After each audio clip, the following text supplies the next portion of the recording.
Hey, everybody. Welcome back to another episode of the Infield Report. My name is Isaac alongside my older brother Tyler. Howdy. We're back here right after Martinsville. We only had two series racing this weekend. We had the O'Reilly series on Saturday night, and as of recording this, about 4 hours ago, 5 hours ago, we had the Cup Series finish up, and it was. I will say the racing for the O'Reilly Series race was probably a little bit more exciting to the average viewer. Um, Still a good weekend of racing overall. Don't get me wrong. Every time we go to Martinsville, it's always a good weekend, whether you're at the track or whether you're watching on TV. Either way, it's still a good experience. But I think the O'Reilly Series race definitely had a little bit more action, if that's what entices you a little bit. But we had quite a bit of action on Saturday, but also on Sunday we had some good action going on throughout the race as well. Whether it was just guys beating and banging bumpers or beating doors or whatever, but it was pretty fun to be at again. This was actually my second race of the year, back to back weeks, so been a little bit busy, but definitely been keeping that camera definitely going as well. So, I've been trying to keep up with that, and, if you guys like any of the pictures you see on this side wrong side, I pointed to the other side, this side, definitely give me a follow over at, Infield Report on all the socials, and I'll be posting there, pictures from the week, pictures from past events I've been at, so, definitely make sure to check that out, but, um we'll cycle back to that later, but we, like I alluded to earlier, we had some incredible racing on Saturday with the O'Reilly Series race.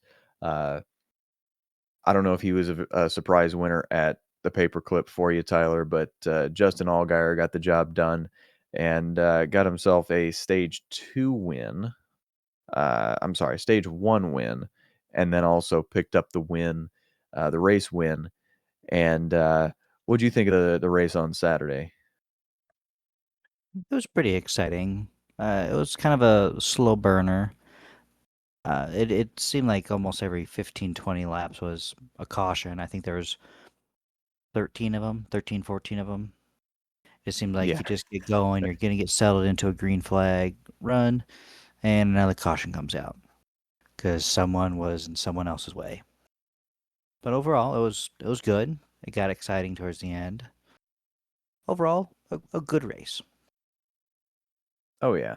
We had some driver or a driver for Junior Motorsports that was making his, O'Reilly Series debut, Lee Pulliam in the 9 car. He's in that rotating, cast of drivers that's in that 9 car this season, but, he was able to get his first start, and I don't know, I thought he did pretty well for what he did. I know he got a little bit of flack late in the race for some of the late race restarts, spinning the tires and possibly missing a gear, uh, causing some stack ups late. He even apologized over the radio, and Dale Jr. had made a comment as well and said, "Hey," he told him after the race, he said, "Don't spend your 15 minutes you get with the media apologizing. Just apologize once, get it over with, and go from there." Unfortunately, I would like to see him get more opportunities. I really would. I mean, he did really well and ran up towards the front all day and got himself a 5th place finish. So, I mean, I know Junior Motorsports has got fast cars, but, like, it takes skill to drive a fast car. So, seeing what he was able to do, and he was able to lead some laps, and he's won at Martinsville in the past in other series, so it's not a foreign track to him, but just having the opportunity to be in an upper series, I think for him, especially after, uh, the the work he's put in over the course of his career. He's no spring chicken, but seeing him get an opportunity that I think is very well deserved, um, was really cool. And like I said, being able to lead some laps, I think, is definitely something he can be proud of, and know that uh, even though he did cause a couple of accordion stack ups throughout the late restarts and stuff. Unfortunately, that can happen to anybody. So I wouldn't beat himself up for it. Like if I were him, I wouldn't beat myself up over it too much because that sort of stuff's going to happen to everybody. But overall, a great output for him. We had couple of couple of drivers that have been consistently performing throughout the year that still showed up towards the top at the end. Uh, Jesse Love, top 15 finish. He finished 12th, got himself a bunch of stage points as well. Austin Hill got himself a stage 2 win, ended up with a 6th place finish.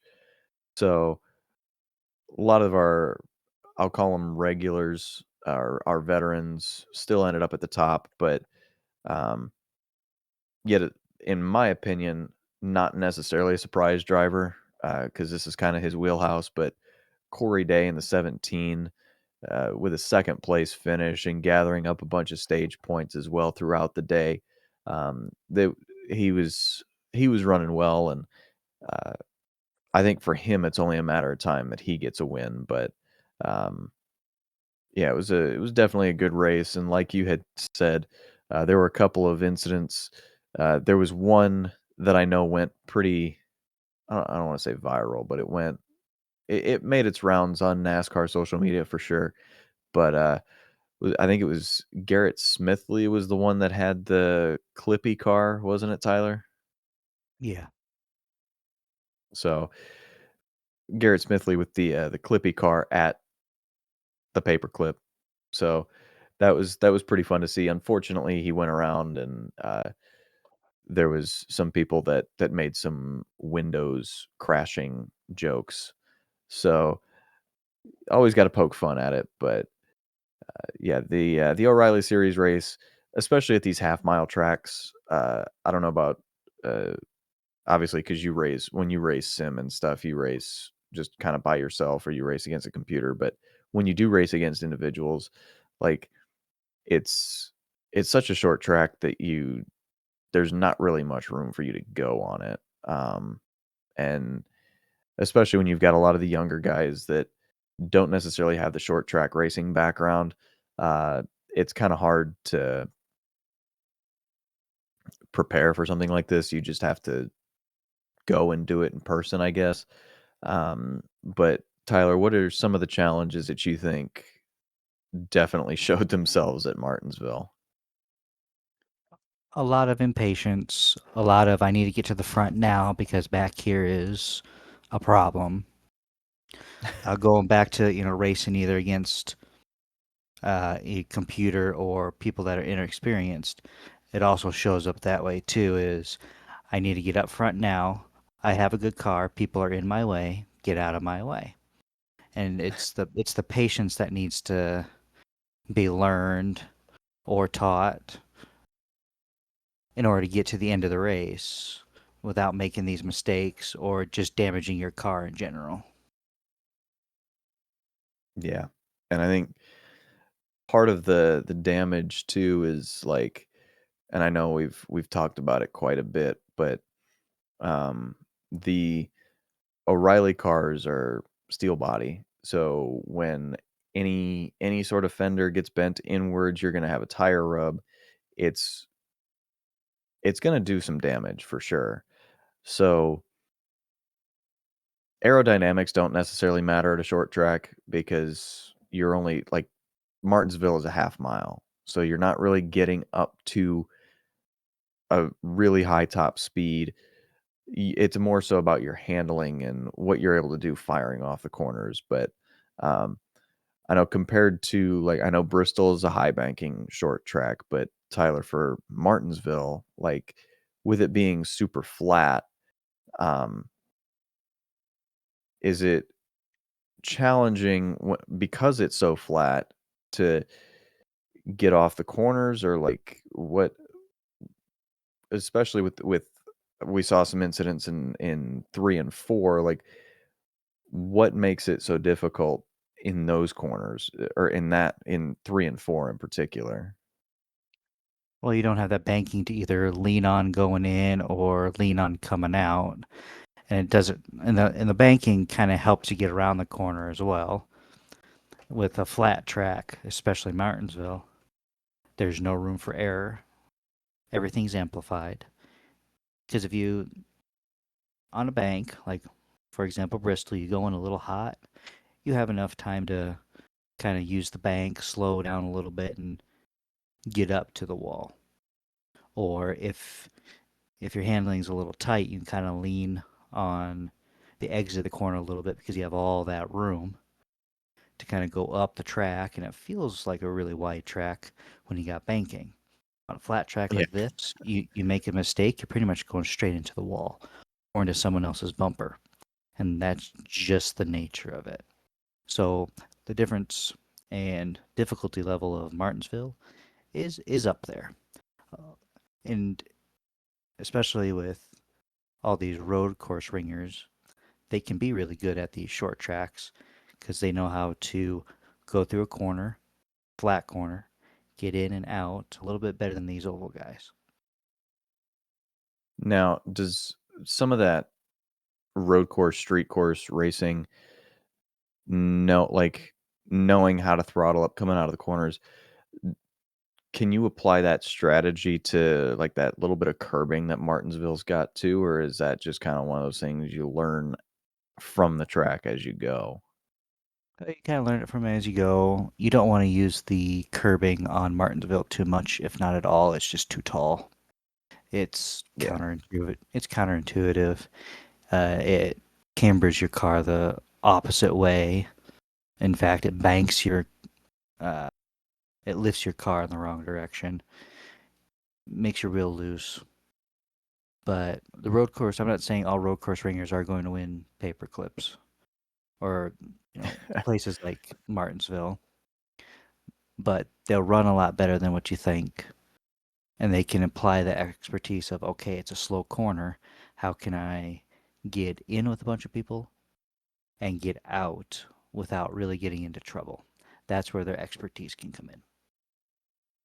Yeah, and I think that definitely showed. I mean, we had, a few of those guys throughout the 2 series that I feel like it's a very delicate balance that you have to manage because, like you said, you can have the skill set to know how to drive it, but then you also have to race against your competitors, and especially in the O'Reilly series with those guys being as impatient as they can be, uh, definitely definitely makes it a bit of a struggle, and we did see some of those guys getting into it after the race. We had, I think it was Jesse Love and Raja Caruth towards the end of the race. They were getting into each other a little bit, and then Raja got into the side of Jesse Love and kind of ruined his day. And then it took out Raja too. So they had, I had seen some clips, and they had about a 6 or 7 minute conversation, and they walked away. Uh, it seemed like that I think they fist bumped and then they walked away. So the from what I heard from both sides was they walked away with it with an understanding where each of them came from, not necessarily like agreeing with what they did. I heard Jesse Love make a comment during his explanation of what was going on that um, he goes, "We don't always have to understand, or yeah, we don't always have to agree with what they did, but as long as we can see where we're coming from and come to the understanding, we'll be okay." But he said the problem that you run into is when guys think that they're in the right all the time, and then you stick to the "I don't agree with what you did." And the fact that those guys work out together quite a bit, and they're pretty good friends off the track, so I think, um, there's that level of camaraderie, and then, Raja actually made a comment too. He said, "I definitely owe the 2 team, some grace moving forward for the next couple races." So, uh and he apologized as well. He said, that was out of character for him and ruined both of their days. So it was difficult to see that. Uh, it like I said, it definitely ruined both of their days. Raja was running fairly well. Not again, the paperclip is not necessarily his best track, but finishing with a 25th place finish is not where I know he wanted to be. Um, and then like Jesse Love, like we said, he had a really fast car all day, and unfortunately, he it only the score sheet says 12th, but he had a quick car all weekend, and um, so I think that's just one of those things too. Is I think that shows why I think like Jesse Love and Raja are those prospects that I think have a lot of potential because there's that level of maturity. And um, I know Tyler, you don't always get to talk to people on on iRacing, but for you, like, how hard is it as a driver or as somebody that, that's driving in that situation to be like to take a step back and go and not get super frustrated with somebody ruining your day or ruining your race? Sometimes you're just trying to stay out of everyone's way, run your own race, and someone just gets in the middle of it. And unfortunately, everyone thinks that they're the ones that are right and everyone else is wrong. That you got into my race, you got into my line, and especially if you're kind of having a bad day, people just make it worse getting in your way. Or the other opposite side of that coin, I'm having a really good race. You ruined it. It's your fault. I have to beef with you. Because everyone's got an ego, and not a lot of people keep it in check. And Martinsville really amplifies it, especially the people on iRacing that don't have a PR team behind them. Their mouth can get them in trouble. Oh yeah. Oh yeah. We've had some individuals that definitely know a thing or two about that, unfortunately. But it was good to see those two come away with level heads, and there was no physical altercation or anything like that, and they were able to walk away with that with, like they said, an understanding of where they were coming from where each of them were coming from. But moving forward, I think Raja is right. He's got to give Jesse Love a little bit of grace moving forward. But um, at the end of the day, they're going to end up going back to being competitors, and uh, he's not going to be able to give him grace for the rest of the year. Like, that's just not the way that the sport runs. So um, expect for the next couple of weeks that there's not going to be a super intense battle between the two of them. But if things come to a head, like, I would imagine that Raja is gonna he's gonna give a little more than he takes for a little bit, and then it's gonna go back to being the way that it is. But no, it was definitely an eventful Saturday. They didn't get a chance to qualify, so that kind of messed the flow of the weekend up a little bit. But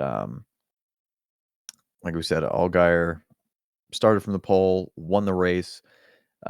Great strategy late to keep him up front, and then to come away with the win. So that was good to see him, and the fact that he's still doing his full time O'Reilly ride and balancing that with filling in for the 48 for Alex Bowman, who I believe will be back in just a couple weeks at Kansas. So they've got an off week coming up this week. The Cup Series does. They will be off this week for Easter weekend, but then they'll be at Bristol the following week, and then I believe they will be at Kansas, where, as of recording this, Alex Bowman is expected to return to the 48. Um, I haven't heard many updates surrounding him. All I know is that he is supposed to come back for Kansas after his vertigo symptoms, and So I'm hoping that he's doing okay. Like I said, I haven't heard anything good or bad, so hopefully no news is good news on that front. But it's been good to see Allgaier balance things very well, and he's a very mature guy, and especially that conversation that was going around with the the Hall of Fame conversation that we will not get involved in, but um, the way that he was able to kind of distance himself from that a little bit and say there's a bit more that I need to do to be even thought about to being in the Hall of Fame. But uh, he's always Allgaier has always been a likable guy, and so I think he's definitely done himself a good job this year as far as balancing the two series, and um, there's a reason why he's a Hendrick reserve driver for sure, and the way that he's been able to balance it, like I said,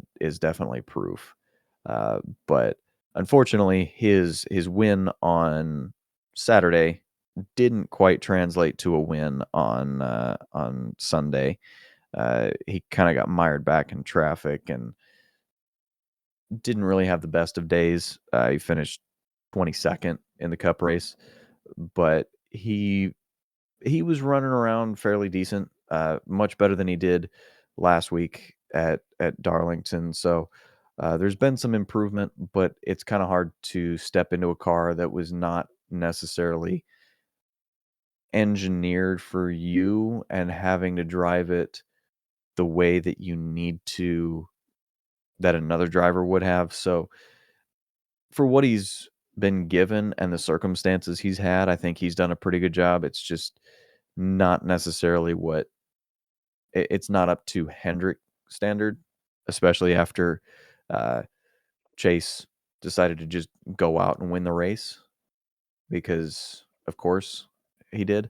Um, I had picked the wrong Hendrick driver to win this week. I picked Byron, who won the fall race, but uh, Hendrick still ended up winning a Martinsville race because, of course, they did. They've just been really dominant at Martinsville. Um, Now, the way this one was won was not by dominance, though.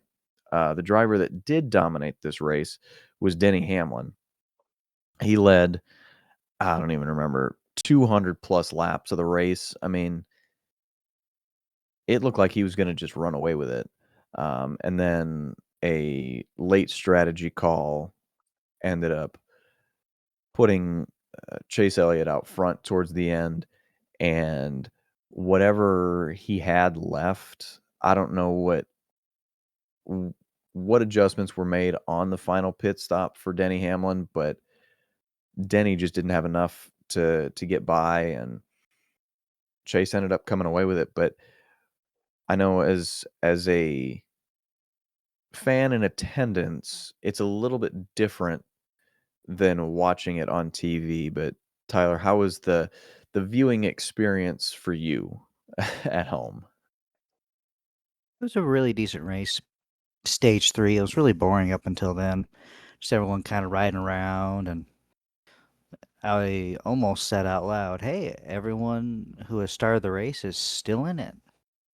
Then I think it was maybe an hour later, probably maybe 100 laps to go, that Bubba Wallace and host of our incident that caused a pileup happened. And that's where cautions didn't really breed cautions, but it did bring everyone back together. Strategies were split, where, like you said, Hamlin just dominated the race. And when they came back to green after that incident, he was hauling. He was hauling mail pretty good. But I think he used up his stuff a little much. And Chase had the uh, better strategy and overall better drive to win the race. I was a little, I don't want to say peeved that Hendrick won again, but it's the spring Martinsville race. What are you going to do? But Denny Hamlin had a very strong day. Yeah, And I was dumb in fantasy, and I put Chase Elliott in the garage thinking, oh, he hasn't scored any points. He's kind of pell-mell in the middle of the field. And guess who wins the race? My garage driver. of course. That's typically the way it happens. Just not. You think it's a smart choice in the moment, but then you have your garage driver go out and win, and you kind of feel kind of dumb. But at the same time, it's like whatever. It's not the end of the world, especially when you won in our league this week. But like, you can't be too mad when you won by like 20 points. You won if you would have had him in, you would have had an additional 30. I think I had Denny in my garage and I had Bubba in my lineup, and I completely didn't even think about it during the race. And if I would have switched them, I would have had an additional like 50 points and I would have beat you. So 30 points is 30 points, but like 50 points on my end would have completely changed the way that the standings look this week. But um, yeah, it was definitely a fun race, and I mean, we had couple of different drivers that kind of ruffled some feathers. I was very very nervous early on because um, former teammates Ross Chastain and Daniel Suarez were racing around each other early, and I was very nervous that um, one of them was going to get upset with the other and put the bumper to one of them. But I think Suarez just kind of ran away with that one and early, and then um, Chastain ended up passing him through pit stops and things like that. So overall, it was fairly decent. Like I said, there was not much chaos that really happened. I mean, we had was it I think Ty Dillon blew a brake rotor, and like you said, um the Bubba moving Carson incident, and Bubba said he didn't mean to move him. Like he just kind of misjudged it and wanted to go apologize to him. And uh, there was, I think, Cody Ware got spun around by AJ Allmendinger fairly early in the race too, and Noah Gregson got moved by I think it was John Hunter. So nothing too crazy. I mean, we didn't have, like you said, cautions didn't breed cautions, thankfully. Otherwise, I would probably still be trying to drive home from that, trying to get out of that parking lot. But overall, uh, good race, and I would highly recommend trying to attend a race if you are in the area or if you're able to carve out some time either for the fall race or for the spring race next year. The fan zone experience is fantastic. Uh, the hot dogs. I know Larson made a comment on, I think it was Julian Edelman's thing, and said that they're not worth it. They're there for the experience. They're decent. Um, it's I think it's mustard, coleslaw. There's a couple other things on it, and I was like, you know what? I don't want to do it the wrong way. I'll just do it the Martinsville way, and they're they're good. I mean, like they get the job done. They fill you up. That's for sure. I'm not gonna say I hate them because I don't, but I'll say if you go, just have one to say you had one. It's the way to go. You can't go to Martinsville and not have a hot dog. That's just the way I view it. But um, As a great sucker for track, hot great dogs, venue. sorry to interrupt, but as a sucker for hot dogs myself, I don't think I'll have a problem with it. So if you love dogs just the way I do, I think you'll be one of the 46,000 that were consumed so far this weekend. By the time they showed the graphic, I'm pretty sure there was a lot more than 46,700. Yeah, I want to say when I left, they had made a comment about either getting very close to 50,000 or that they had broken 50,000 for the weekend, which I wouldn't be terribly surprised if they broke 50,000 because it's the Martinsville hot dog. It's very, very well known, um, and it's worth it. I mean, you you get them wrapped. They're in a brown paper bag. I mean, it definitely feels old school, but it's worth it for sure. So if you can get to Martinsville, definitely try. And like I said, the fan zone is great. Parking is what it is because it's a short track and it's kind of difficult to get out of, but the experience is definitely worth it. And if you are there and want to try to get the pre-race and get access, the on-track access, you are very close to the drivers. Like they do the driver walk on the front stretch and then they end up going to the stage. So you've got a really good shot at getting an autograph if you get the pre-race stuff at Martinsville. I would highly recommend it. But we're going to go ahead and jump back real quick to recap or update, I should say, the O'Reilly series points. Allgaier with his win, he's not going anywhere at the top of the leaderboard right now. Still sitting in first. Jesse Love still sitting in second. Sheldon Creed bumped his way up to third with a great finish as well. Austin Hill, not the best of finishes. He dropped down a little bit to fourth. And then Sammy Smith coming away with a great points day as well. That jumped him into the top five. So he's looking pretty solid as well. Not he didn't have the greatest of starts to the year, Sammy Smith, but he's definitely trying to make up for it now, and that's definitely showing he's made his way into the top five. We're gonna update you on the Cup side as well, since we're at it. Reddick, unfortunately, with a 15th place finish, kind of a rough day for him. They didn't have the fastest of cars, but he's still sitting fairly nice at the top with his 4 out of 7 race wins. Doesn't look like Blaney's going to touch him quite yet, but Blaney is sitting there in second. Denny, who looked like he was going to win, still a great points day with the sweeping of the stages. He sits in third. Chase Elliott in fourth with his win. He jumped his way up just a touch. And then William Byron running up towards the front all day as well. And great points day for him. And he ends up in fifth.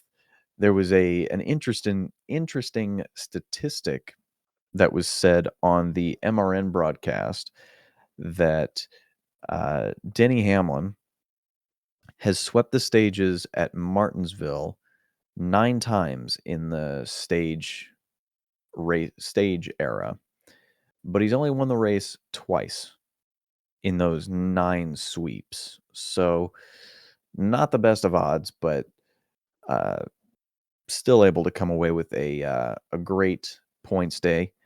But that actually brings us to our new-ish segment.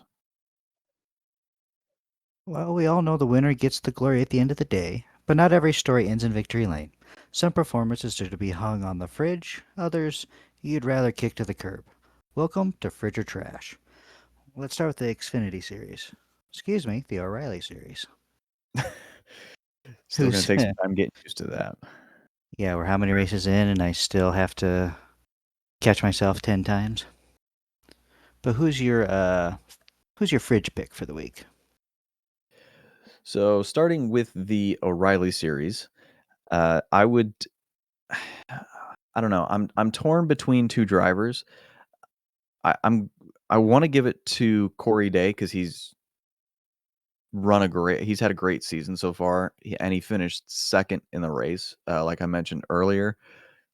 But I think my fridge driver is probably, and I'm sorry if I take him, but my fridge driver is Lee Pulliam. Uh, did a fantastic job, again, in a fast car, don't get me wrong, but the fact that he was able to use his skill and lead a bunch of laps, and be able to run up front. And I think if it wasn't for some of those mistakes that, unfortunately his lack of experience was sort of the catalyst for that, he would have had a top 3, possibly maybe even a win, dare I say. Uh, but still fantastic day for him, and I really wanna see him get more shots in the O'Reilly series, but if not, I'm okay if this is his only one because a 5th place finish is fantastic. But, who is your hang it on the fridge performance from the O'Reilly series? I'm gonna also go with Pulliam. I have never heard of him before until today, or you know, yesterday when I watched the highlights. Got looking into him, and I'm like, wow, he's doing really, really good. Then he fell back a little bit. I'm like, oh, okay, there's the end of that run. He'll probably finish 15th, 20th. And minus his misshift debacle towards the end, he finished very, very, very well. So he would be my fridge pick. Yeah, I think said what I was gonna say, but I would not doubt if he has more opportunities. It does not have to be with junior motorsports, but I can see him getting some more rides, some more opportunities to move up. Oh, yeah. I mean, he's got the skill. Unfortunately, I believe at this point it's become a recurring, uh, statement we make, but money talks, and unfortunately, you have to have sponsorship, and I hate the fact that he doesn't have sponsorship because he's got immense talent, and he's not the youngest driver in the garage, but he has the ability to run really well. Now, obviously, he's not experienced at super speedways or the intermediates or road courses per se, but who's to say he's not? Who's to say he doesn't have the skill there? So I don't know. Or maybe Junior Motorsports can bring him in for these short track opportunities. I mean, it would be fun to see either way, but yeah, he's definitely a guy that I would like to see come back for sure in the 9 car or just in general in the O'Reilly series, but you never know. Anything's possible. But, did you have a driver from the O'Reilly series that you just wanted to chuck their performance in the bin? Well, we try not to kick drivers while they're down. We try not to pick drivers that have crashed or have mechanical issues or no fault of their own. But I'm going to have to go with both of the Burton brothers. They didn't have the best runs all day. Cousins. They were kind of mid pack, and when they wrecked out, that was just a nail in the coffin for them. Normally, they're Yeah, both running Bert 10th, 15th place, pretty good, but they were just abysmal all day. I thought they were going to climb their way up, last a little bit, but after that front stretch chaos, the parking lot that happened with, their yeah. day was done. So I'm pretty sure they It's want to go back to Charlotte and just forget about this. yeah, or if you're Jeb Burton, just go out and, I mean, I know hunting season's, almost over, but, um, you know, definitely not a performance I think he was proud of, but, the one I would have to go with, and, again, unfortunately, you don't wanna do ones that are involved in wrecks or anything like that, but, uh, William Sawalich, I know we had talked him up quite a bit the last couple weeks, and he's got talent. Again, I think it was just wrong place, wrong time for him, and I think it's one of those things, again, as a young guy that doesn't have a lot of experience yet, that, in those situations and through no fault of his own, again, Martinsville's so small, you have nowhere to go, but, um, just wrong place, wrong time, and as veterans would say, if you would have qualified better, had a better pit stop, you wouldn't have been in that position to begin with. But uh, rough day for him, and a finish that was just right on the cusp of top 20. He was 20th, but just not the day that I know he wanted for sure. But again, he can rebound from this, and he can continue to improve his stock and improve his points. But just a not the best of days in Martinsville for sure. But if we're gonna flip the coin and pick your performance for the Cup Series that you would pin high atop the fridge, who would that be? There were several. I'd have to look at the standings again because I know it's just fresh in our minds, but Sometimes it can be fresh in your mind, and then it can just elude you just as fast. So we'll things go with happen. we'll go with your pick first. Oof. Well, I Here we might go I ahead. finally I I'll finally let you. found it. I have two of them. Hopefully I don't take them, but I understand if you pick the same. Josh Berry and Shane Van Gisbergen. When I saw Those are the two. Berry in the top three, I'm like, wow, that's a great performance. Kind of watch him all day. I was expecting him to maybe kind of fall back and kind of be in the typical Wood Brothers spot of 15th to 25th. And he was there for a little bit. And then kind of towards the end, especially stage three, he was kind of up there.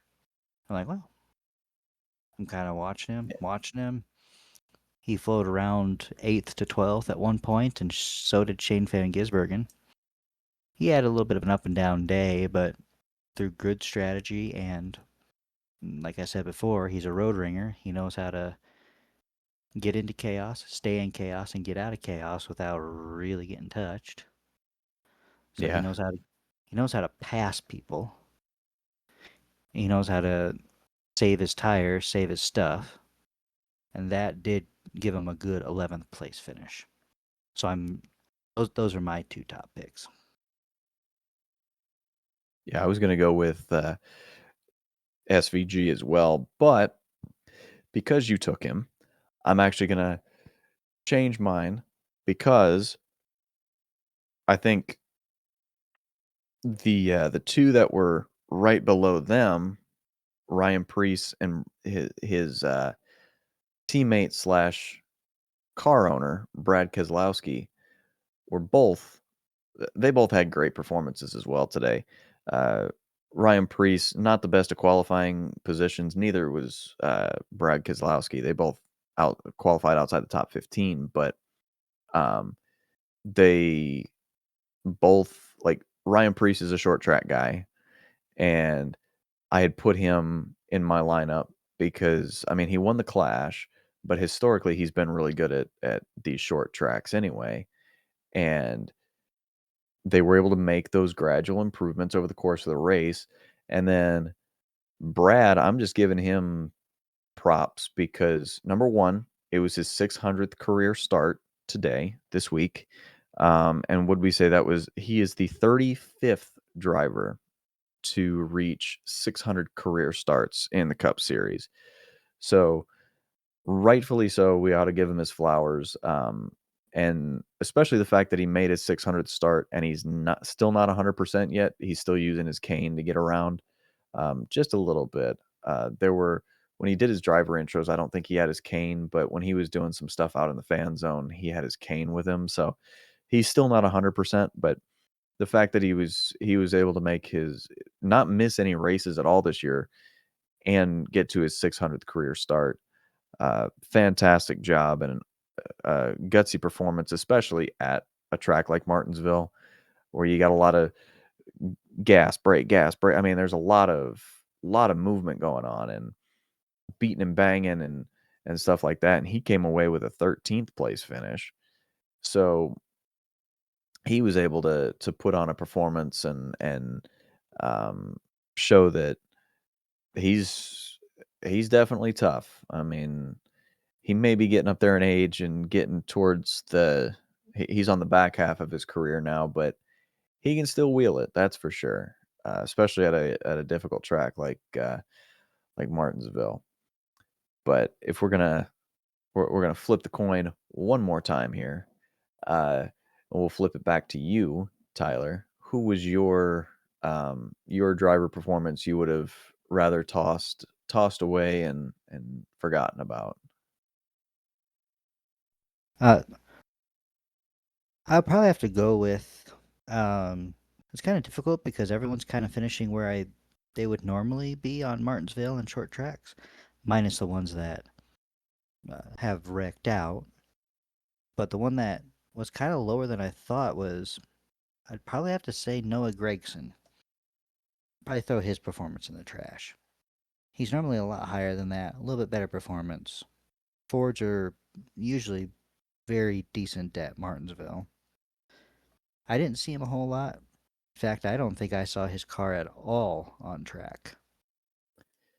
He was kinda riding around in the back. Like I said, he had gotten spun earlier, by, I think my brain's telling me John Hunter for some reason. I think that's who it was.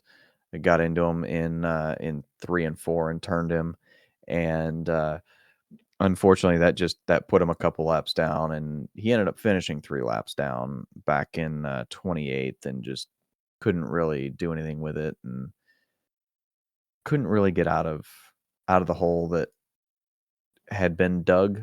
So, yeah, kind of a tough finish for him.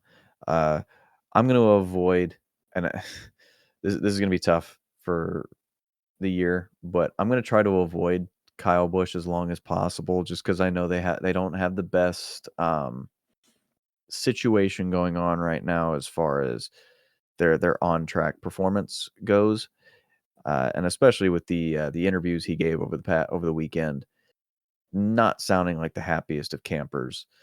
But, I'm gonna avoid him, and I'm actually gonna pick a guy that I know he's young.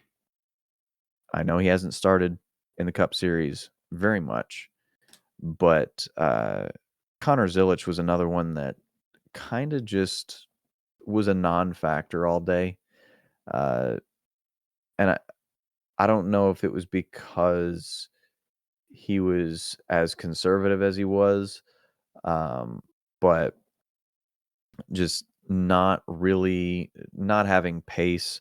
I mean, his Trackhouse teammates, Chastain finished in 16th and SVG finished in 11th.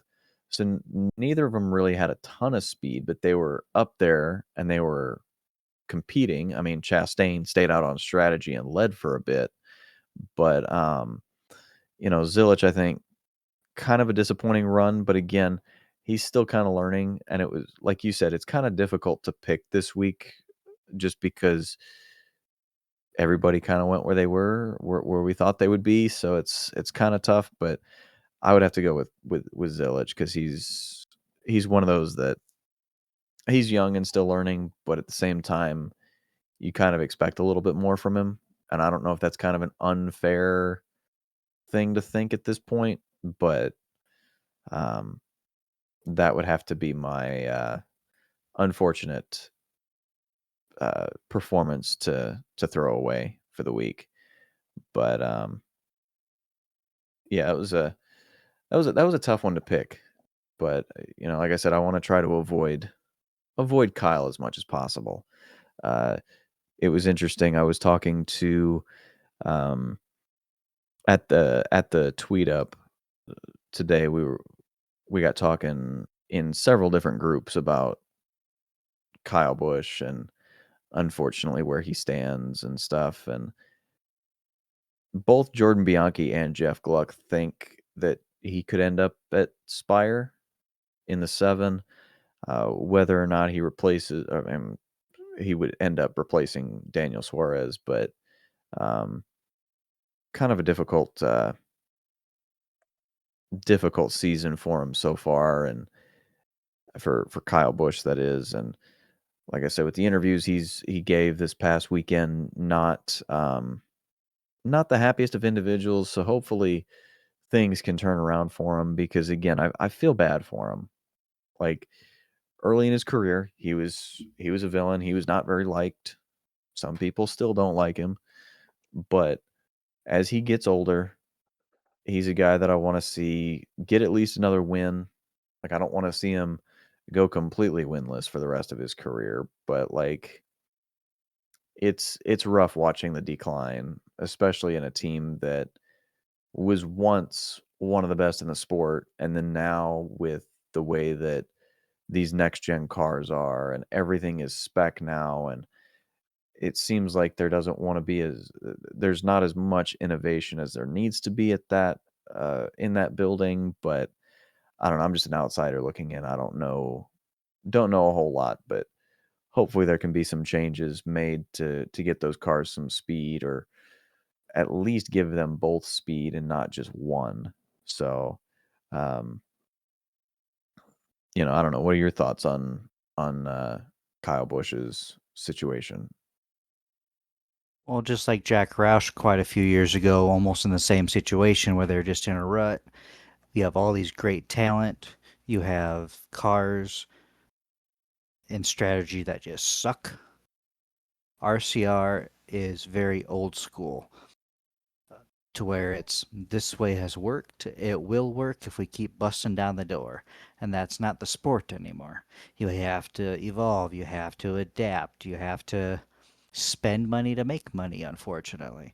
You have to spend money. You have to go into debt a little bit to get faster, to get better, to figure out what's going on. So Roush turned their stuff around uh, when they had a little bit of a hit when they had to get with the Fenway group, and they got a lot better for a short bit. Went on a decline. Brad Keselowski came in, and then they improved. Now, I'm not saying a new ownership group has to come in and change everything, but there just needs to be a perspective change at RCR. They were really good for a long while, and they're on a huge decline. They're stuck in a rut, and they're trying to they're not rocking back and forth enough in giving themselves a different perspective to move forward. I hope that if Kyle Busch does resign, which I highly doubt, if he does resign, he gives an ultimatum to Richard saying, "You don't give me good I'm gone.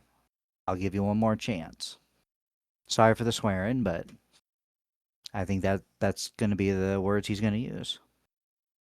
Yeah, and I mean it's tough when like you had said before where I don't know whether it's Austin Dillon's getting better equipment or whether Austin knows how to drive the car better. I don't know what the deal is, but it seems like there's a divide in how things turn out sometimes, whether it's race results or whether it's qualifying trim or something like that. Because there are times where they both qualify really well and then race strategy or race results just don't add up. And I don't know what there's a mismatch. And like you said, I hope that there doesn't need to be new ownership, but just a fresh perspective, whether it takes, maybe Austin Dillon stepping away and actually stepping into a leadership role over there. I don't know what that looks like. That I think that might be part of the succession plan, but like getting a new perspective on things and maybe that changes their fortune, but um it's been rough watching the decline after Kyle Busch won a couple times with him in his first year, and then now just they're there and they kind of just ride in the back, and I don't that's not typical RCR. So um, hopefully they can get their stuff sorted out and figured out, and you know get their get themselves back on the right track.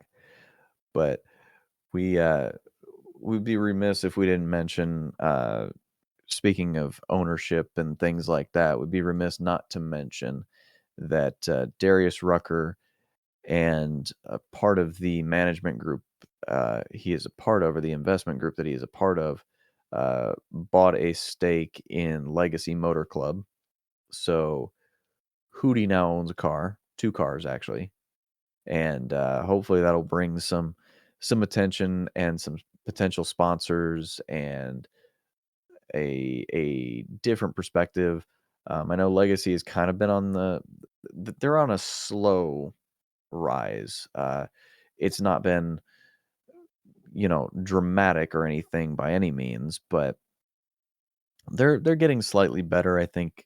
For them, I don't know what your thoughts on Legacy are, Tyler, but, like, I think they just need something. I don't know what it is, but they need something. What do you think they need, if anything? Well, if Dodge comes in, I think they need to take that opportunity to be the flagship uh, team for that manufacturer. They need some sort of boost, and I think that'll help them. Now, they used to be petty enterprises, and they were middle of the pack. They would have flashes of brilliance, either qualifying or really good results. But I think they're sort of coming out of that shell after petty enterprises has been that way since the 90s. Now, they haven't been a bad team. It's just sometimes their results are, you look at them and go, really? Really? You're going to do this to us? Yeah. Really? But it's one of those where it's slow going, new perspective with Jimmy Johnson as a shareholder, now Darius Rucker and others. And I know the Petties they're almost hands off at this point. I know they have, I can't remember if they have some sort of small, I don't know if they have their finger in a pie. They might not, I but would imagine they still do, it's probably. probably it's probably so small. But going back to, the ownership and stuff, it's not going to happen right away. It's going to take a little bit. Because if I'm an owner, I would take a year or two and go, okay, how are you operating? How's this going? How's this going? Let's make this tiny change. What happens?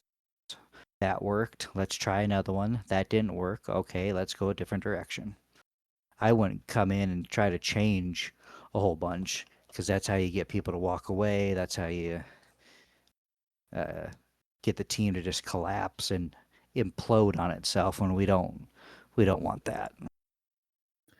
Yeah, and I think this is actually the perfect time of the year to come in too. I know it's early in the year, but I think it's a perfect time because you have, what are we, 7 races in now? 6 races in, something like that. And you've got another 29 to 30 races to go, and they are they're buying the 3rd charter from Rick Ware next year. So they'll have a 3rd car. So you take this time now to analyze what's going on, like you said. And if something works, great. If not, you can maybe make little tweaks during the season. And if something works, great, you can apply it for next year. And if not, you know what not to do for next year. You know how to build towards your 3rd team, and possibly, maybe a manufacturer switch. I don't know if they're going to be the flagship Dodge team if and when Dodge comes into the Cup Series.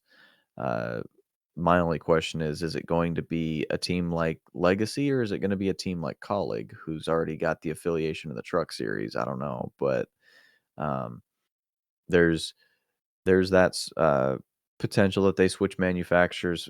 If Dodge were to come in next year, it would be the 3rd manufacturer switch for them in, like, 6 years, but, 6 or 7 years, something like that, I can't remember, but it would be rough to do. But if you have the tier 1 support, it's anything is doable. I mean, we saw what Joe Gibbs can do with tier 1 support from Toyota when they switched, so it's not unheard of by any means. But, um, yeah, it's gonna be a bit interesting to see how that goes. But, yeah, it's a lot of speculation, a lot of moving pieces yet again, that continue to move. I mean, it's a constant.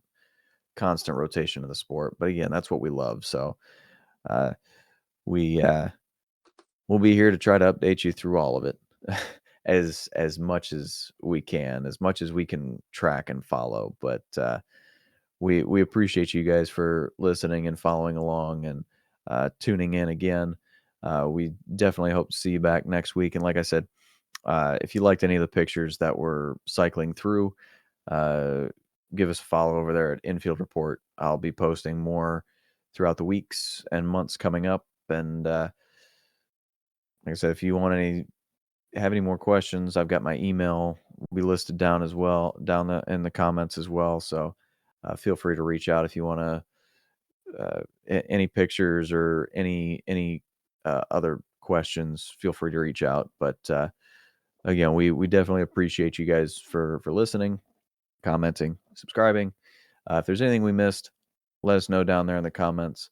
But until next week, hope we have a great one. And we will see you and update you next week.